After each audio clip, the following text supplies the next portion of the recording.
Jerusalém. Aproximadamente 995 anos antes de Cristo. O ar na cidade está diferente esta manhã. Não há crianças brincando nas ruas. Não há mercadores gritando nas ruas. Há silêncio. O tipo de silêncio que antecede o trovão. Relatos chegaram do norte nos últimos dias. Os amonitas, os mesmos que Davi tentaram honrar com uma mensagem de condolências, responderam com humilhação. Rasparam metade da barba dos enviados israelitas, cortaram suas vestes até a metade do corpo e os mandaram de volta. No mundo antigo, a barba era símbolo de honra e virilidade. Raspar a barba de um embaixador era o equivalente a cuspir no rosto de um rei. Davi soube, e Davi ficou em silêncio. Mas o silêncio de Davi nunca durou muito. Os amonitas, sabendo que tinham provocado o rei mais poderoso de Israel, fizeram o que qualquer nação desesperada faz. Compraram aliados. Contrataram os sírios de Bet-Reob, os sírios de Zobá, os homens de Macá, os homens de Tobi. No total, 32.000 carros de guerra, cavaleiros mercenários experientes. Israel era um exército de infantaria. Homens a pé com espadas, lanças e escudos. Do outro lado, carros de ferro puxados por cavalos treinados para matar. A disparidade era aterrorizante.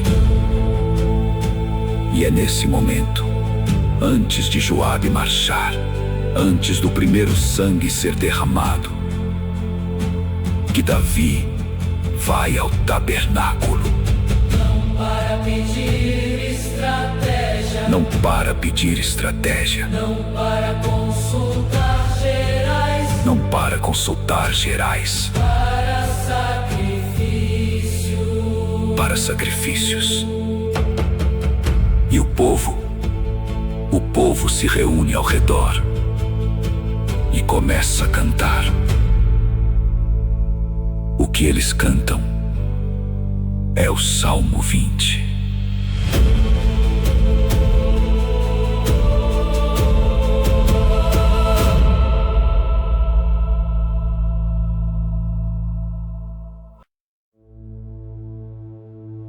O Senhor te ouça no dia da angústia. No hebraico, Yom Tsara. O dia da angústia é o dia em que o fôlego falta. O dia em que o inimigo bate a porta e você percebe que não tem forças suficientes. Davi conhecia esse dia. Ele tinha vivido Yom Tsara na caverna de Adulão, fugindo de Saul com 400 homens desesperados. Ele tinha vivido Yom Tsara no Vale do Carvalho, com 16 anos, olhando para Golias pela primeira vez. Ele tinha vivido Yom Tsara quando seu próprio filho Absalão tomou Jerusalém. E ele fugiu descalço, chorando, pela encosta do Monte das Oliveiras. Davi sabia o que era o dia da angústia. E é por isso que o povo canta para ele agora. Não com palavras de estratégia, não com promessas de vitória fácil, mas com uma oração simples e poderosa. O Senhor te ouça. Note que o povo não diz: você vai vencer. O povo diz que Deus te ouça, porque eles sabiam que se Deus ouvisse, o resto era consequência. O nome do Deus de Jacó te proteja. Por que Jacó? Dos 3 patriarcas, Abraão, Isaque e Jacó, Jacó é o único que lutou. Abraão obedeceu, Isaque suportou, mas Jacó agarrou o anjo de Deus no meio da noite e disse: não te deixarei ir, se não me abençoares. E Deus abençoou. E mudou o nome de Jacó para Israel, aquele que lutou com Deus e prevaleceu. O povo está dizendo para Davi que o Deus que não abandona os que lutam esteja com você hoje. E Davi ouve e fecha os olhos e respira fundo, porque ele sabe que esse Deus nunca perdeu uma batalha.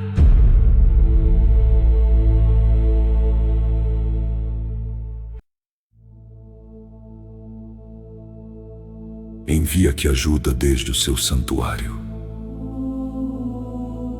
O tabernáculo estava em Jerusalém.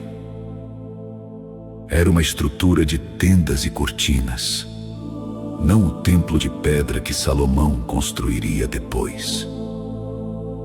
Mas dentro daquelas cortinas estava a Arca da Aliança. E a arca era o trono visível de Deus na terra. Davi está diante desse trono agora. Ele oferece o holocausto, o animal inteiro consumido pelo fogo sem reservar nada para si mesmo. É o sacrifício da entrega total. Lembre-se de todas as tuas ofertas. No hebraico, a palavra lembrar, zakar, não é apenas recordar. É agir com base na memória, é honrar o que foi prometido. O povo está dizendo: Deus, lembra das ofertas de Davi, lembra da fidelidade dele, age com base nisso. Conceda-te conforme o teu coração. Esta frase é uma das mais poderosas da Bíblia. Não é uma promessa de que Deus realize todos os desejos humanos. É uma declaração sobre o coração de Davi. O coração de Davi estava alinhado com o coração de Deus. Por isso, o que Davi desejava era o que Deus realizou. Não porque Davi era perfeito, ele estava longe disso, mas porque Davi era um homem que, mesmo depois de cair, voltava sempre para o mesmo lugar, diante do altar. E é do santuário que o auxílio vem, não dos carros, não dos cavalos, não dos aliados, do santuário, sempre do santuário.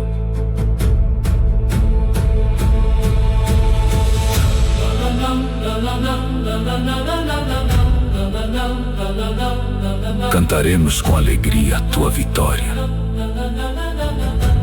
Repare no tempo verbal.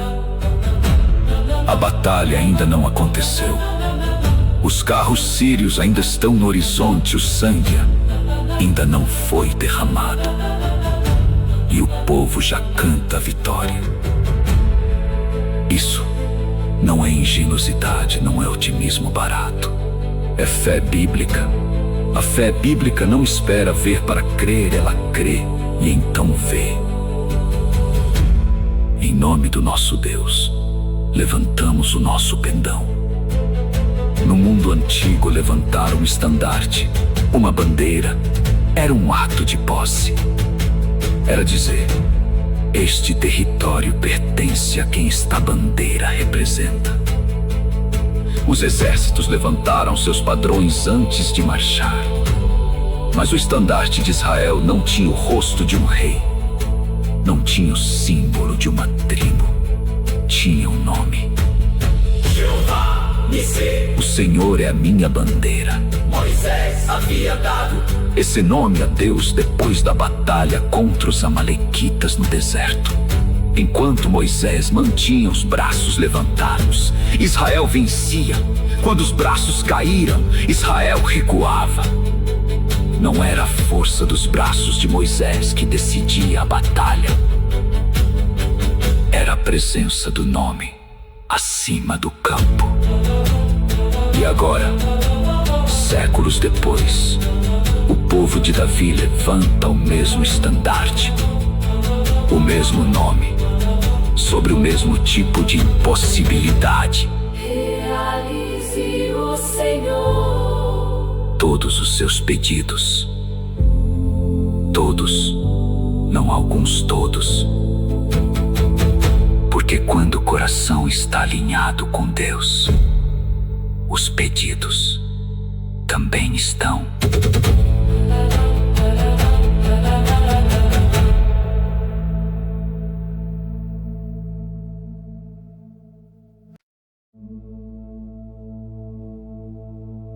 Cantaremos com alegria a tua vitória. Repare no tempo verbal. A batalha ainda não aconteceu. Os carros sírios ainda estão no horizonte. O sangue ainda não foi derramado. E o povo já canta a vitória. Isso não é ingenuidade. Não é otimismo barato.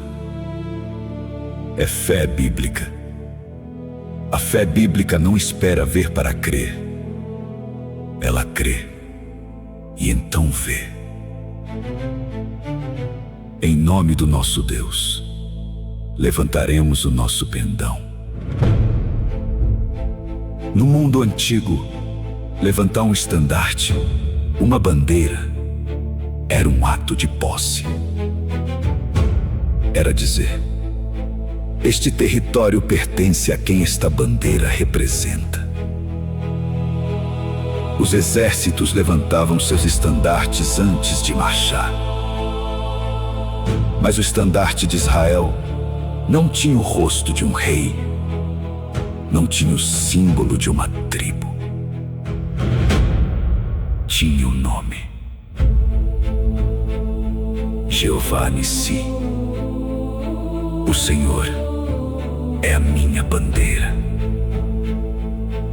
Moisés havia dado esse nome a Deus depois da batalha contra os amalequitas no deserto. Enquanto Moisés mantinha os braços levantados, Israel vencia. Quando os braços caíam, Israel recuava. Não era a força dos braços de Moisés que decidia a batalha. Era a presença do nome acima do campo. E agora, séculos depois, o povo de Davi levanta o mesmo estandarte, o mesmo nome, sobre o mesmo tipo de impossibilidade. Realize o Senhor todos os teus pedidos. Todos, não alguns, todos. Porque quando o coração está alinhado com Deus, os pedidos também estão.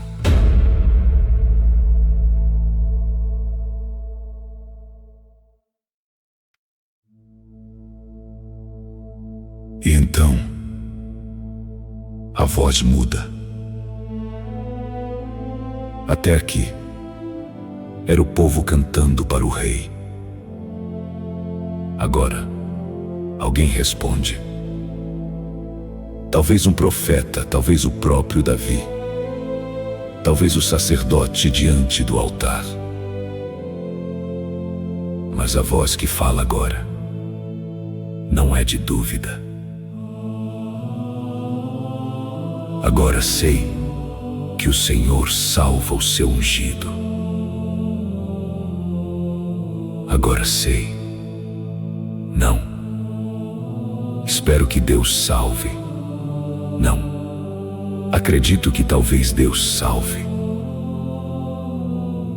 Agora sei. O que mudou entre o versículo 1 e o versículo 6? O exército inimigo recuou? Não.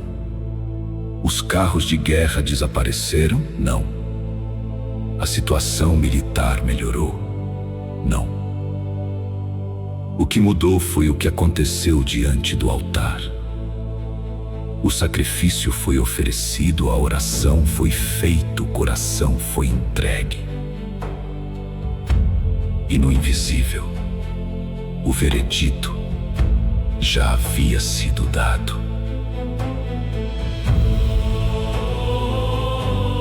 Ele lhe responderá do seu santo céu. No hebraico, Mishmei Kodshu, dos céus da sua santidade. Não do tabernáculo, não de Jerusalém, do próprio trono de Deus. Com a força salvadora da sua mão direita.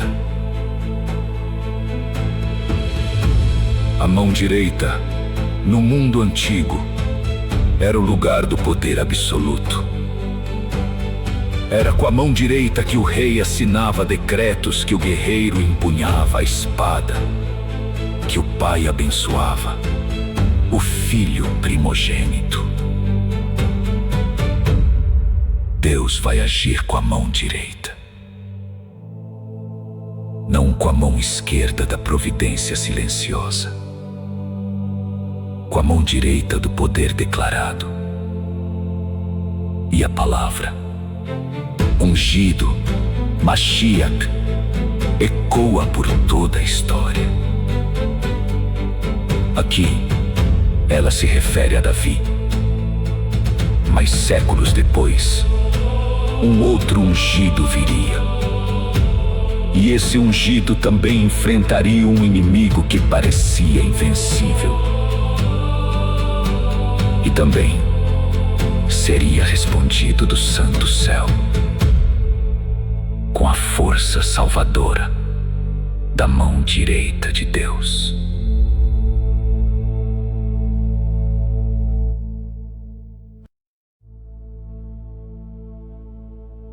E chegamos ao coração do Salmo 20. O versículo que resume toda a teologia da guerra espiritual em 2 linhas. Alguns confiam em carros.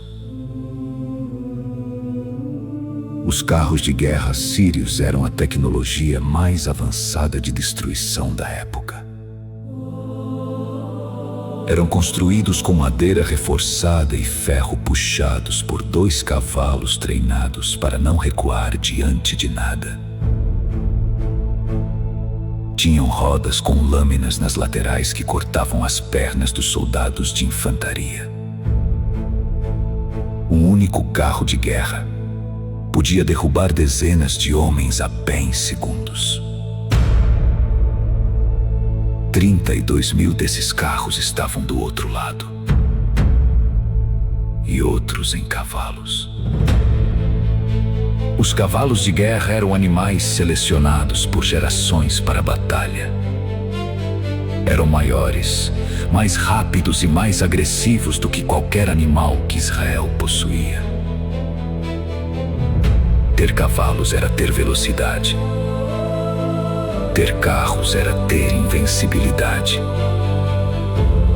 E Israel não tinha nenhum nem outro em quantidade suficiente. Mas nós faremos menção do nome do Senhor nosso Deus. Repare na construção da frase. Não é? Mas nós temos um exército melhor. Não é? Mas nós temos uma estratégia superior. Nós faremos menção do nome. No hebraico, Naskir Beshem Adonai Eloheinu. Literalmente, nós invocaremos, nós proclamaremos, nós lembraremos o nome. E então vem a consequência. Eles se encurvam e caem.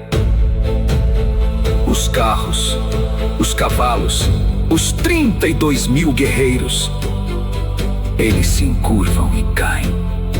Mas nós nos levantamos e ficamos de pé. Isso não é poesia. Isso é o que aconteceu. Joabe marchou, o exército de Israel avançou. E os sírios fugiram e os amonitas fugiram. E Israel ficou de pé no campo de batalha. Não porque eram mais fortes. Não porque eram mais numerosos. Porque fizeram menção do nome. E aqui está a pergunta que esse salmo te faz, 3000 anos depois. Em que você está confiando hoje? Qual é o seu carro? Qual é o seu cavalo? O dinheiro na conta? O cargo que você ocupa? A inteligência que você tem? Os contatos que você cultivou? Tudo isso pode cair.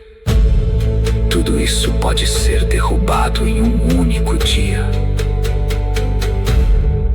Mas o nome do Senhor permanece.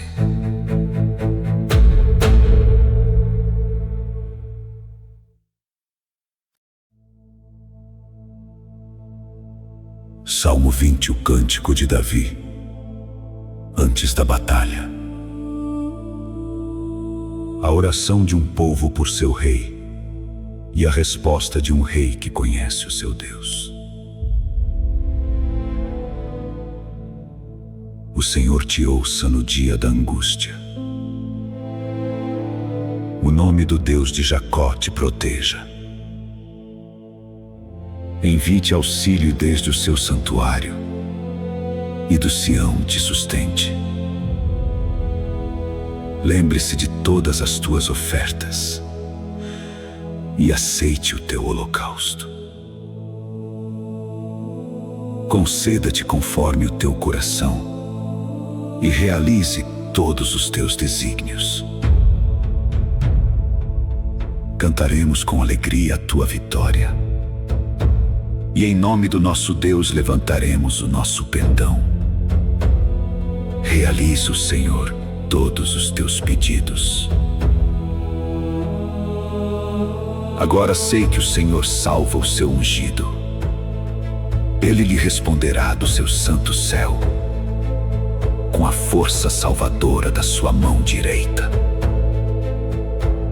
Alguns confiam em carros e outros em cavalos, mas nós faremos menção do nome do Senhor nosso Deus.